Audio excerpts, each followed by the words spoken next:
El tema elegido por mí es la universidad durante el gobierno peronista, 1946-1955.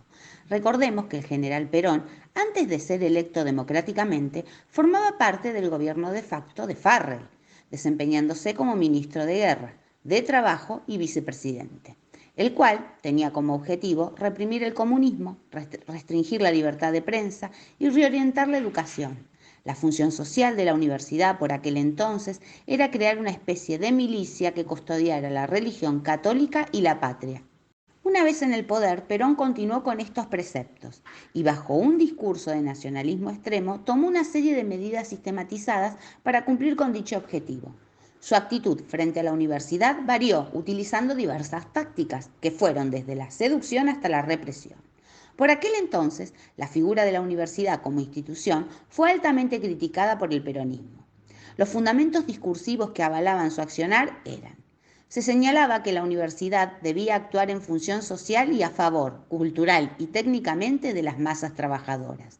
Las casas de estudios no debían limitarse a su función técnica, sino que tenían que asumir la tarea de capacitar técnicos con sentido de responsabilidad social. Y esto quería decir que la universidad debía estar al servicio de impulsar el plan quinquenal implementado por el gobierno.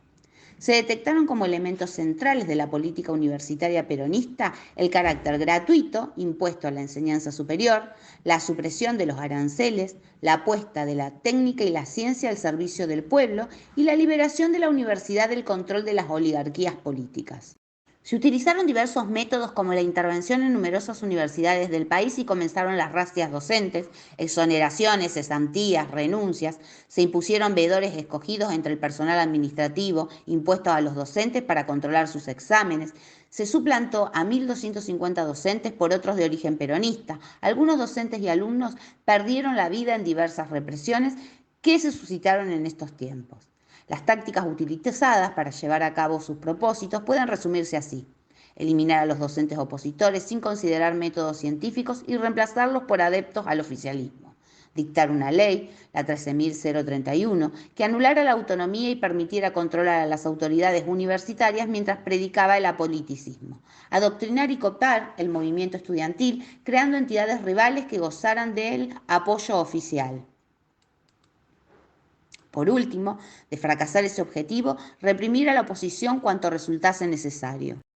Si bien en la época del peronismo el ingreso a la universidad se incrementó de una forma masiva, logrando un crecimiento histórico de matrículas en las universidades, cuestión que puede resaltarse como muy positiva, yo me centraré en los efectos de la ley 13.031 sancionada durante el peronismo, la cual no contempla el principio de autonomía universitaria y que prácticamente suprimía la participación estudiantil en el gobierno de las casas de estudios superiores. De acuerdo a lo establecido en ella, los rectores eran designados directamente por el Poder Ejecutivo y los decanos por el Consejo Directivo, pero a partir de una terna elevada por el rector. La representación estudiantil quedaba limitada a un solo miembro estudiantil con voz y sin voto. Con estas medidas vemos cómo el régimen peronista tiró por la borda todo lo que significó la reforma del 18 en cuanto a los principios fundamentales que la sustentaron. También vemos que el régimen de esta manera se hacía con el total control de las universidades y desde las mismas manejaba y se aseguraba controlar la oposición política que pudieran surgir de estos lugares. Con esto, para mí, la universidad deja de ser una institución democrática y autónoma para pasar a ser una institución totalmente intervenida y manipulada por el gobierno de turno, que en este caso fue el peronismo.